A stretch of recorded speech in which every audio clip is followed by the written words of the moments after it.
Hello students, आज हम पढ़ेंगे क्लास 8 का सामाजिक विज्ञान अध्याय 1 भारत में ब्रिटिश सत्ता की स्थापना और विस्तार के बारे में।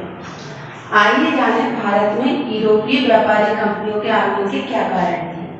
जैसा कि आप जानते हैं, हमारे भारत का इतिहास प्राचीन काल से ही सतत संघर्ष का इतिहास रहा है। भारत पर कई संघ, मूल जैसी जाति और मुगलों ने आक्रमण किए, कहीं तो पराजित होकर वापस लौट गए, कहीं हमारी भारत की संस्कृति में घुल मिल गए।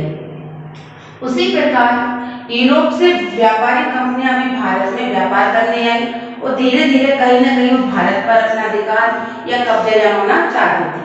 तो सर्वप्रथम यूरोप से पुर्तगाली भारत आए।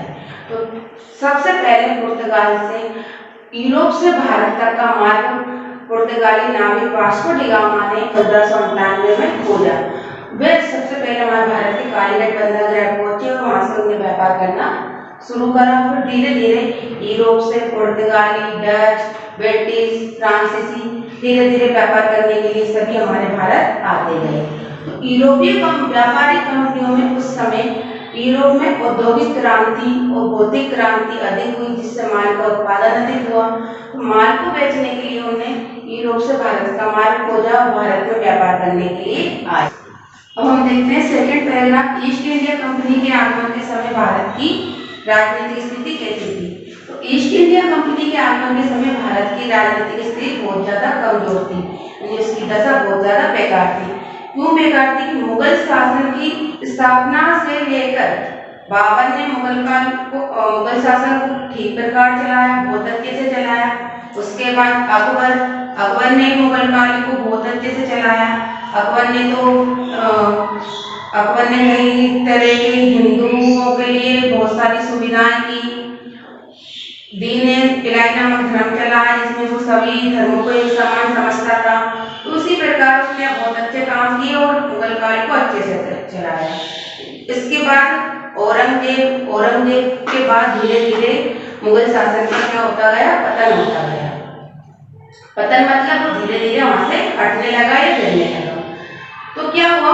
औरंगजेब के शासनकाल के बाद जो शासक हुए वो गद्दी के पीछे क्या लड़ने लगे, गद्दी के लिए लड़ने लगे। तो वहां उस शासनकाल के सरदारों और अमीरों ने उन्हें शासक बनाने में सहयोग दिया। तो अब वो क्या थे? शासक उन सरदारों और अमीरों के हाथों की कठपुतली मात्र बनकर रह गए। जैसा वो कहते थे वो वैसा करने लगे। उसी प्रकार मुगल शासनकाल धीरे धीरे पतन की ओर चला गया या गिरने लगा। तो इसी बात का फायदा उठाकर जब ब्रिटिश भारत आए तो उन्होंने देखा कि वहां की राजनीतिक स्थिति कैसी है? कमजोर है।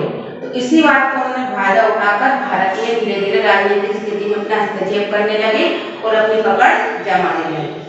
अब हम देखते हैं हमारा तीसरा पैराग्राफ, तीसरा पॉइंट, ईस्ट इंडिया कंपनी का भारत के साथ व्यापार और व्यापारिक प्रतिस्पर्धा का आरंभ कैसे हुआ।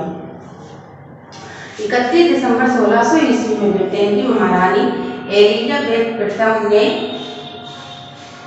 ब्रिटेन को पूर्वी देशों और भारत के साथ व्यापार करने की 15 वर्ष के लिए एक पत्र, जिसे चार्टर कहा गया, पारित किया, जिसमें युद्ध करने वाले, संधि करने वाले और कंपनी के एकाधिकार को चोट करने वाले को दंडित करने का भी अधिकार दिया गया। कंपनी का मेन मकसद मुनाफा अर्जित करने का था। इसके लिए वो उचित और अनुचित का ध्यान भी नहीं रखते थे। उन्होंने मुनाफा अर्जित करने के लिए कई गलत तरीकों का भी उपयोग किया और धीरे धीरे कंपनी मालामाल होती चली गई। कंपनी व्यापार के साथ साथ राजनीतिक सत्ता पर भी अपनी निगाहें रखती थी।